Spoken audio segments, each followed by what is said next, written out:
Hello, guys. So today we're going to go with SQL Lesson 10 queries with aggregates. First of all, I want to shout out to one of my subscribers here who requested this. It's like, hey, where is that lesson 10? So here's the lesson 10. Sorry, it's taking me a bit with all stuff we got to do, schoolwork and work and everything else in life. So it took me a while to get to here, but here we are, and we're going to do it right now. Okay. So SQL lesson 10 queries with aggregates, and here it gives us some examples um, of how these functions are going to look. And then here are the common aggregate functions that we're going to be using. So they got the count column, the min, max, average, sum. For people taking Excel already, I mean, these are common things you would see in Excel, finding those using this type of functions.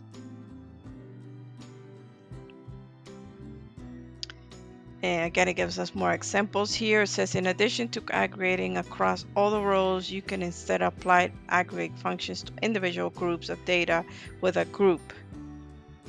And then it gives us like this. This would then create as many results as there are unique groups defined by the group by clause. So we're going to be also using this group by clause. Here's an example here. So it tells you the aggregate function. This aggregate function could be a sum, average, and then you would put it.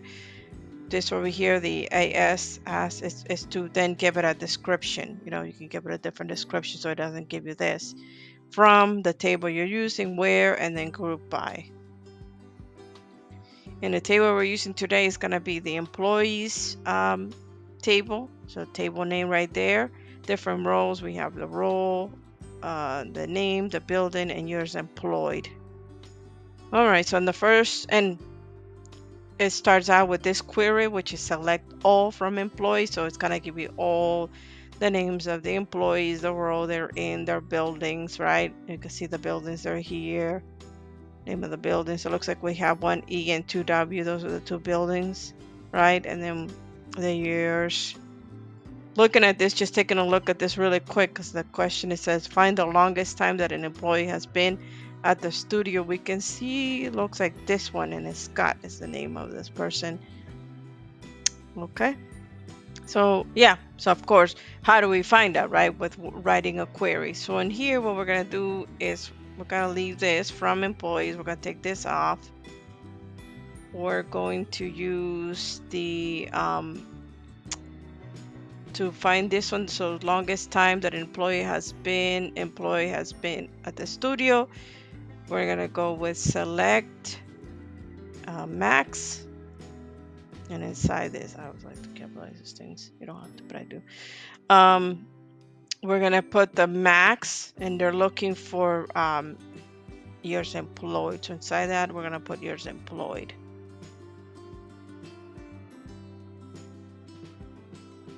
And of course, we want to also put the name of that employee. So you can give us the name.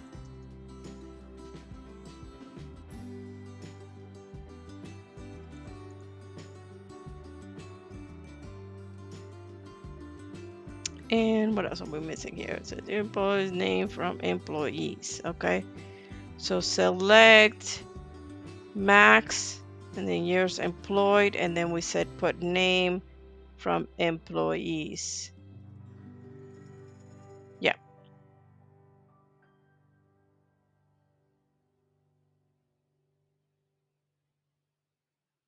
So it just gave us the name of it. I'm also going to say, what about if I also want the name? There we go. So for me, I wanted to see who is it. So we added the name, max years employed, name, right? Because we're saying it's from name, and then you know what? Hold on one second, because these little things make a difference. So what we're gonna do is just add that comma here. And that's what I missed to begin with. We don't want name twice, just once. So yeah, this would be the right what we want.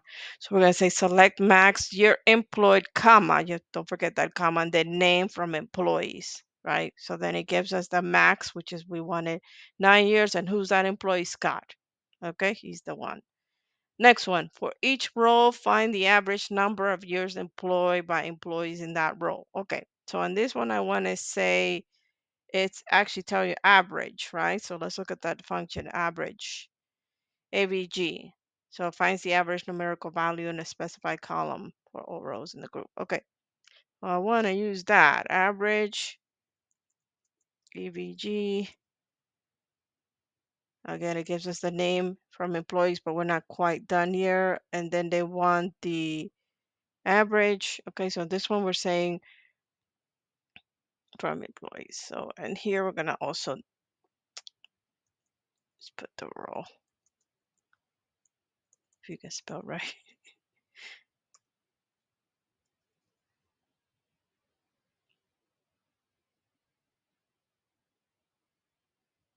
So it says, but for each row, find the average number of years employed by employees in that one row.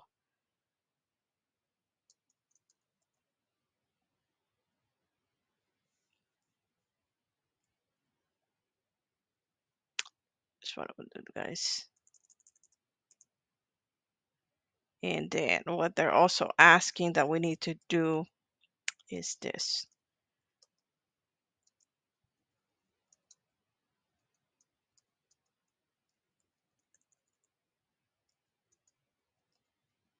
Okay. So then that gives them what they want. If they want the average, and so we group it by, so then it gives you the role of artist, engineer, and manager, right? So, and it gives us the average years that they've been employed. So that's how we find that. The next one, find the total number of employee years worked in each building. So now we're talking about the building.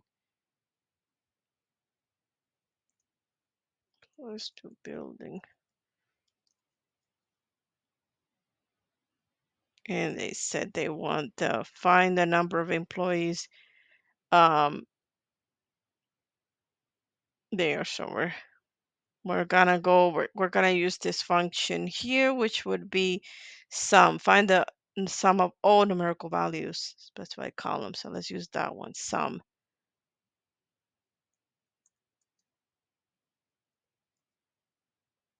And they're asking for the buildings. So in this case, we would just be putting the building inside this because that's what we're trying to see. No, total use employed. Okay, and that's good. And then we're gonna do it by building.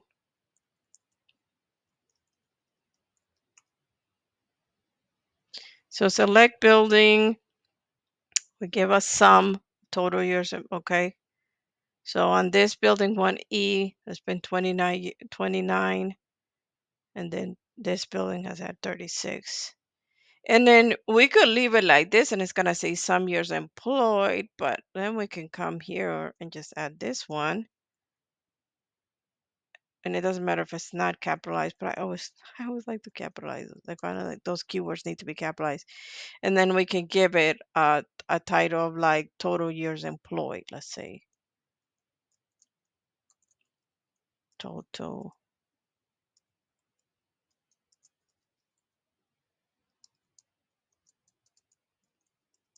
employed.